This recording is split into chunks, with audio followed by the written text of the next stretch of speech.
The Millpond Monster legacy. In March 1880, my hometown of Mapleton was officially incorporated as a township in Maine. Prior to that, it was known as Ball's Mill, named after the man who established the sawmill at the center of town. Ball dammed a section of the stream, creating a large pool of water that powered the mill.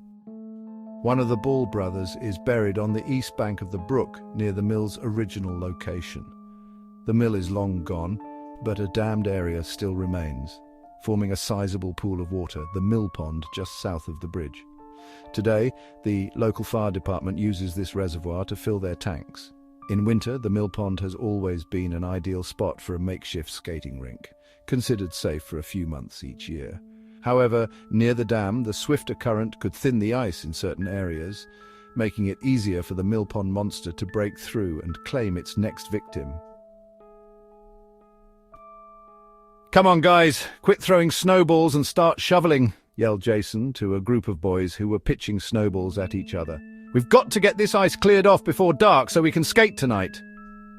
There was a full moon planned for later, which would help illuminate the rink nicely for this midwinter sport. Skating on the Millpond under a blanket of stars was a tradition in Mapleton for older teenagers. There wasn't much else to do except play pinball at Pedro's Pizzeria or drive back and forth through town. That is, if you had your license and a suitable hot rod, which I was sorely lacking in both. But I did have my permit, and I knew at this same time next year I would be one of the toolers who tooled around Main Street with nothing else better to do but to check out the sights from one end of town to the other. Today was the first day in February, and I was shoveling off snow from the Millpond with a few other kids from town. I was 15. Most of the kids there were older than me. All I could think about was how it was so cool that my folks were finally going to let me skate here this year. They were always worried about the ice breaking through and me drowning. I'm sure they probably had good reason to worry after what happened 5 years ago. Back then it had been a strange winter in northern Maine, starting off quite normal with lots of snow and cold weather. However, by mid-February, some unseasonably warm weather had moved in. 2 full days of warm rain beat down on the little town of Mapleton and its Millpond, causing the snow to melt completely. What was left was a perfect sheet of ice. It was so clear you could see the water flowing underneath it. I had heard the older kids were delighted they didn't have to shovel the snow. God had managed to clean up the area with the help of Mother Nature, but no one could have predicted the danger in the ice. It seemed thick enough when checked by some of the local townsfolk. However, what they didn't know was that the current below the water was wearing the ice thin in some spots. After a few nights of skating with all the weight of numerous teenagers, it became quite unsafe. I wasn't there when it happened, but it doesn't take long for news to travel in a small town. Most of the kids who were there that night talked about it for days to come. It seems that on the third night of skating on that glassy surface, little Jimmy Powers fell through. Witnesses heard the cracking sound followed by a scream and splash. No one dared get too close to the hole for fear of falling in themselves. Everywhere there were broken ice chunks floating around. Some of the kids nearby screamed and yelled for help. A few of the skaters tried to reach him by lying down on the ice and sliding their bodies as close as they could to the hole. They didn't dare get too close or they would be falling through as well. They got within 10 or 15 feet but couldn't see him. As they were lying face down on the ice trying to reach him, he suddenly appeared in the transparency beneath them. His face was pressed against the ice, eyes wide open, and he was scratching at the underside with his hands. His winter clothes and boots were surely heavy with water and dragging him down. The kids followed his body through the clear ice for several yards, watching him struggle until he disappeared somewhere in the depths below. Later that night, search crews with floodlights broke through the ice by the dam and found his dead body wedged against some rocks. Sad. That was 5 years ago. As with most accidents, life goes on and traditions continue, and since Jimmy died, stories have circulated around the town that it might not have been an accident. You see, some eyewitnesses swear something from below broke through the ice and pulled him under. For many years leading up to Jimmy's death, there had been a legend about a creature or monster that lived in the waters. The pond was known to be very deep, bottomless, they say, and a perfect place for such a creature to live and hide. There had been some sightings of a giant eel-type creature breaking the surface. Other times, fishermen swear on their mother's grave something big hit the underside of their boats. One fisherman saw a duck floating by on the river which was suddenly sucked underneath by a long, dark shape. Townfolk just laughed off these stories and blamed it on the bottle being tipped. But strange as it may seem, people have found large holes in the ice while snowshoeing, some 3 and 4 feet in diameter and much bigger than would normally be used in ice fishing. The edges were jagged like teeth marks had made them. One man, Hubert Goodman, even claims to have found a large tooth embedded in the edge of the hole. Those who have seen it cannot identify it as belonging to any known animal. Such a find only supported the notion of a deep water creature lurking in the depths below. So after Jimmy Powers drowned, the rumours started flying around.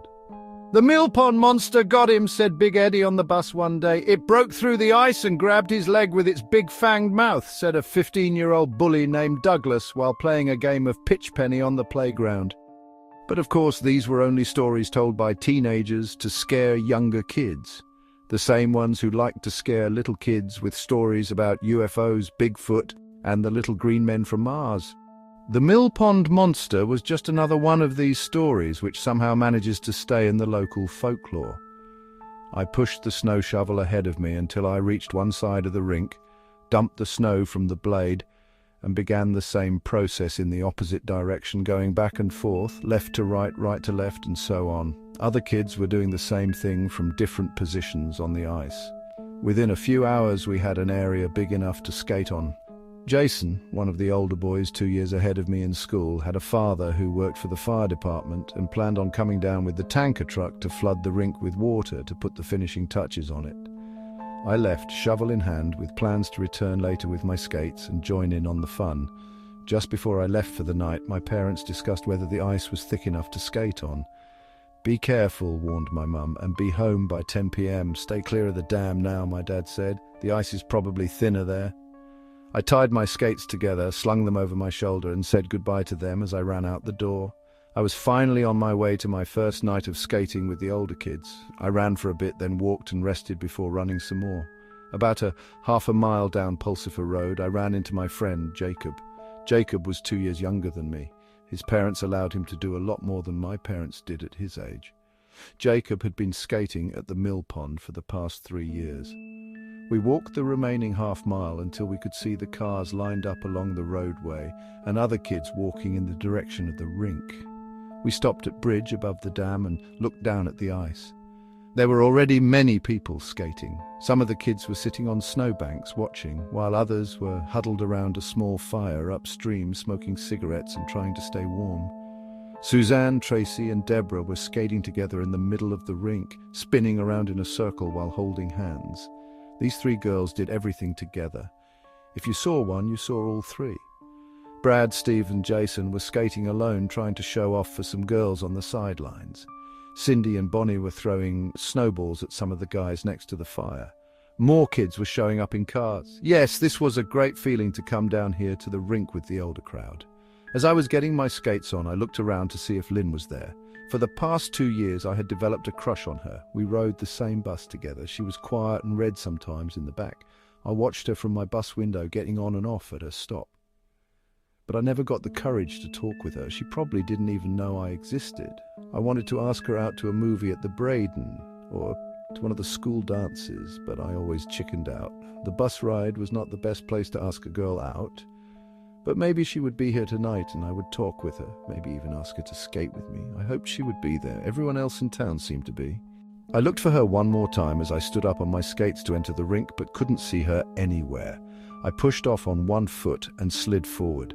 I had skated many times before and was confident I wouldn't have any problems tonight. However, I wasn't prepared for the show-off who was racing around the rink. He nearly knocked me over. I avoided being hit, but could not avoid losing my balance and falling flat on my butt. Oh, great, I thought. Nice move wiping out right away. Everyone is going to think I'm a klutz. I got back up as quickly as I could, brushed off the snow from my pants and kept on skating. I was determined not to let that happen again. I thought, if Lynn is here somewhere, I hope she didn't see me fall. I skated around the outer perimeter of the rink where it seemed a little safer. Sweet Home Alabama blared from somebody's boombox along the shore while the steady sounds of steel meeting ice accompanied. The full moon was just peeking above the trees as I circled the rink for the umpteenth time. I was trying hard to look cool on the outside while I was feeling rather uneasy on the inside. I was thinking about what had happened to little Jimmy 5 years ago. I looked around, wondering where on the ice he had actually fallen through. I suddenly felt the urge to look for cracks. It was hard to hear any cracking sounds because of all the noise around me, especially as more and more kids were entering the ice rink. I thought the worst. What if there is too much weight on the ice and it breaks with one huge splash and everyone drowns? What if there really is a creature that lives deep under the water, waiting to break through and grab its next victim? I looked around and saw Lynn. She was on the shore with her older sister Kate. Okay, I thought, here was my opportunity to talk with her. Maybe I'll ask her to skate with me. Feet don't fail me now. I will be so embarrassed if she sees me fall on my face or butt. Hey, Philip, said Bruce, an older boy who always teased me at school. Don't let the Millpond Monster get you. Bruce was a junior this year. Last year he constantly tried to pull pranks on me as a freshman, saying that it was freshman initiation. His initiation included giving me wedgies, noogies, and trying to trip me in the halls. Sometimes he threatened to beat me up. I always watched myself around him so that I was not embarrassed in front of my friends. The last thing I wanted with Lynn nearby was to have Jason pull my underwear up high in the back and yell, "Wedgie!" clear across the rink. Bruce continued to taunt me. "The monster's gonna get you! The monster's gonna get you!" he teased in a sing-song style voice. I just ignored him and skated away to find a spot with less people. I glided slowly around the rink looking for Lynn. Suddenly someone pushed me from behind and nearly knocked me over. "Hey, what did you go and do that for?" I asked angrily. I didn't realize at the time it was my friend Jacob, who wasn't being mean, but only wanted to get my attention. "Come on, Philip," said Jacob. "They're setting up the limbo stick. Let's go, come on!" He was heading to the center of the rink, so I followed. Other kids were lining up in a single row on the ice, while the 18-year-olds, Josh and Brian, were standing several feet apart, facing each other and holding a small maple sapling between them on their shoulders to form the limbo stick. Brian yelled, "It's limbo time! How low can you go?" I got in line and followed the skaters in front of me. The first time under was a breeze, barely even having to duck my head at all. I circled around the edge of the rink and made my way around to the end of the line, which stretched backward toward the dam, getting longer and longer as other kids began showing up to play the game. I went under the stick for the second time and had no trouble navigating it despite the lower setting. I circled back slowly, hoping to get in line next to Lynn for my third pass. I stalled a little, waiting for her to make her second pass under the stick. As she was on her way to the back of the line, I timed my entry just ahead of her and waited. I heard her skate up behind me. I innocently turned around and looked at her. "Hi, Lynn," I said. "Hi, Philip," she replied. She knew my name. She actually knew my name. "Come here often?" I asked. "No, the rink hasn't been opened yet this year." I felt like an idiot, but I tried to compensate by saying, "Yeah, I know, but did you come last year, or is this your first time?" "My parents wouldn't let me come last year. This is my first time." "Oh," I replied. "Me too." I dared not say any more, or else she would really think I was an idiot. I looked ahead and kept shuffling forward on my skates, waiting for my third pass under the stick. I thought about what I would say to her when I returned to the line. Perhaps I would just come out and ask her the big question. "Do you want to skate with me after limbo?" So under the stick I went for the third time. This pass was more difficult. I had to duck my head and squat down to clear the stick without knocking it over. As I circled back, I watched Lynn go under the stick smoothly and gracefully. She was a very good skater. I wondered what she thought about my skating. My heart quickened. I knew in just a few moments I would be turning around and asking her if she wanted to skate with me. What if she said no? What if she laughed at me? But what if she said yes? Would I hold her hand? What if I fell down? Would everyone laugh at me? Would they laugh at her for wanting to skate with me? I got back in line for my fourth pass under the stick. More people had arrived and the line was much longer. It stretched back past the shoveled area where skaters were standing in the snow. I found myself a little uneasy being so close to the dam. My parents had warned me about this very situation, but I couldn't say anything because the others would really think I was a wimp. A few seconds later, Lynn joined in behind me. I slowly moved forward with the line, waiting for my opportunity to ask her the big question. I could hear her talking with someone. It sounded like her sister. In front, I could hear kids chanting, "Limbo, limbo. How low can you go?" I saw one kid fall on his butt under the stick. It looked like he would make it with no problem, but he must have tripped on his laces or something else, and was disqualified. A really tall kid bumped the stick and was told that he was out. He argued about it for a while and swore out loud, but eventually had to leave the game. Then the stick was lowered again for our next pass. I had to ask her this time, or else my luck would probably run out on my next limbo attempt, sending me to the sidelines to watch the rest of the competition. I turned, looked her way and said, "Lynn, do you want to skate with me later?" I saw her sister, Kate, looking up at me from behind Lynn. I hoped she would not say anything to dissuade her from saying yes. But either way, I was prepared for disappointment. It seemed like minutes, but was only a split second when Lynn replied, "Sure."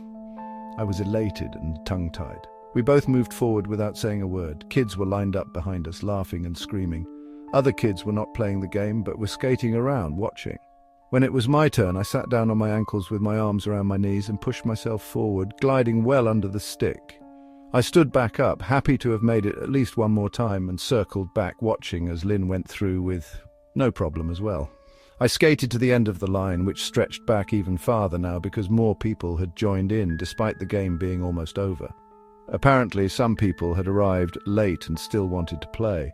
I looked downstream at the dammed area and heard the water as it was spilled over the edge of concrete and rocks about 50 feet away. The ice felt strong enough here. I waited for Lynn. She skated up behind me and took her place in line. I turned to look at her just as the ice broke with a loud crash. I instinctively fell forward away from the noise. I could feel my feet falling into the water. I dug my hands into the solid ice in front of me, desperately trying to hold my upper body out of the water, grasping and pulling with all my strength. I heard someone scream. Kids were running and skating at the same time, away from the broken ice. I pulled and dug as hard as I could. The weight of my legs was trying to pull me down into the cold, murky depths. Somehow I managed to get out of the water. I spun my body around and looked out at the open water with chunks of ice bouncing around. "Lynn!" I yelled, looking frantically around for her in the water. I reached out as far as I dared toward the edge of the hole. Just then, her right hand appeared out of the water and I grabbed it as her other hand grabbed for something solid. "Somebody grab my leg!" I yelled as Lynn's hand slipped away, leaving me holding her empty glove in my hand like a parting gift as she dropped back under the surface of the water. I threw her glove aside. "Somebody grab my leg, quick." Someone shimmied up behind me and grabbed my leg. I heard someone yell, "Make a chain! Hurry, we don't have much time!" There was a rustling noise as people were making a human chain, stretching upstream and away from the hole. I could feel tension on my right leg, and I knew that I would be okay, as long as the person behind me did not let go. Lynn resurfaced again and reached out her hand. This time I grabbed it and held on. "Don't let go!" I said to her desperately. "Hold on." I wasn't sure I was strong enough to pull her out of the water myself. Her heavy winter coat and snow pants were soaked and certainly weighing her down. I was also worried the strain of pulling her out would break more ice at the edge of the hole, sending myself and others into the water. I could feel the strong current pulling on her body. I couldn't believe she was strong enough to hold her position without being dragged downstream. "Just hold on," I encouraged. "We're going to get you out," I heard Lynn shout. "Get me out of here." She was gasping and choking, trying to spit the water out of her mouth. Waves were bouncing against her face. She coughed some more and tried to talk. "Help me! I'll get you out. I won't let go. Just keep trying to pull yourself onto the ice." I coaxed her to use her strength and inch herself little by little from the water as I pulled. I knew we couldn't do this all at once. If we could just get her upper body on the ice, we could pull the rest of her out with no problem. "Something is pulling my legs," she said as the open water splashed against her face. The Millpond Monster, I thought. It was trying to drag her down. "Just hang on. As I am pulling, I want you to try and pull yourself up at the same time, okay? Come on now, pull." I yelled to the line behind me to pull on my leg. I felt a tug and my skate nearly came off my foot. "Oh no," I thought, "if my skate comes off while we're pulling, I might lose my balance and fall in."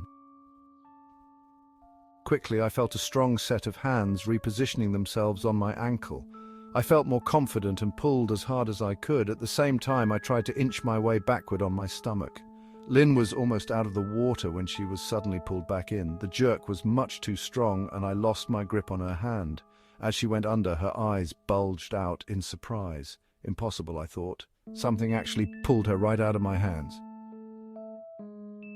I stared in disbelief. Could it have been the current? I knew it was probably stronger here being so close to the dam, but it seemed much too forceful, not like a steady pull, but like a jerk. Something had caught her lower legs in such a manner as to suck her whole body back in. Or maybe it was the Millpond Monster. My hands were getting numb from the cold water. I worried that my grip would be weakened by the dropping temperature. I desperately searched for her and yelled her name. Then she reappeared. I grabbed her hand in one of mine as I used the other one to brace myself on the ice. "Help me!" she cried out, more desperately. "It's got my legs. Something's got my legs. I can't hold on much longer." I looked past her face. The water was murky and filled with broken ice chunks bouncing around the choppy waves. It was hard to see what was below the surface, but something was definitely under there. There was no doubt about it. I could see something moving, something big. It was long, black and snake-like. I could see it trying to wrap itself around her foot as she was trying to kick it away. This has got to be my imagination, I thought. I've got to get her out of here, and quick. I held on to her hand as I tried to push backwards on the ice with my free one, but it wasn't working. I needed leverage. I was worried that if I grabbed her hand in both of mine, she and the creature below would pull me in, but I had to trust the people behind me not to let go. Otherwise, I would never be able to get her out safely. "Hang on tight behind me!" I yelled back. "I'm going to pull hard!" I grabbed her hand and wrist with both of my hands and yelled for her to pull as hard as she could. With all my might, I pulled as she pulled. I felt her body lunge forward toward me until her upper body was up on the ice. The people behind me kept the slack out of the chain by pulling as I moved backward. Most of her body was out of the water now. The person behind me continued to hang onto my legs. "Pull again!" I yelled to those behind me. With one more heave, the rest of Lynn's legs came out of the water and onto the ice shelf next to me. "Keep pulling!" I yelled as we all slid back a few feet at a time. When we were far enough away from the hole, I stood up and dragged Lynn a few more feet on her stomach before helping her up. I put my arms around her waist to hold her from falling. Her sister Kate came up with some other kids. Together they helped her walk to the shoreline and up the embankment. "Does anyone have a blanket?" I heard someone yell. "I do. In my car. I'll go get it," someone else replied. I shivered as I staggered up the side of the hill toward the parking lot. I saw someone throw a blanket on her. She said thank you politely with a noticeable shiver in her voice. "Are you all right? Are you all right?" asked her sister Kate. "I'm cold. I thought I was going to die. Something was pulling me down. I could feel it tugging and tugging." Kate and a few other kids were helping her toward a vehicle that would take her somewhere warm. "We need to get you home right away and get you out of these wet clothes," said Kate. I watched as Lynn was about to enter the vehicle. "Wait," she said. She turned around and looked back at me. In a trembling voice, she said, "Thank you, Philip. Maybe we could have that skate another time." Then she turned back around, entered the car, and took off. I watched the red taillights get dimmer as they reached the far side of town, then turn onto her road. The Millpond Monster would not claim another victim this night. Thanks for skating into the chilling tale of the legend of the Millpond Monster. Remember, some legends are best left undisturbed, and if you ever find yourself on a lonely ice pond in Maine, tread carefully. The ice may not hold for long.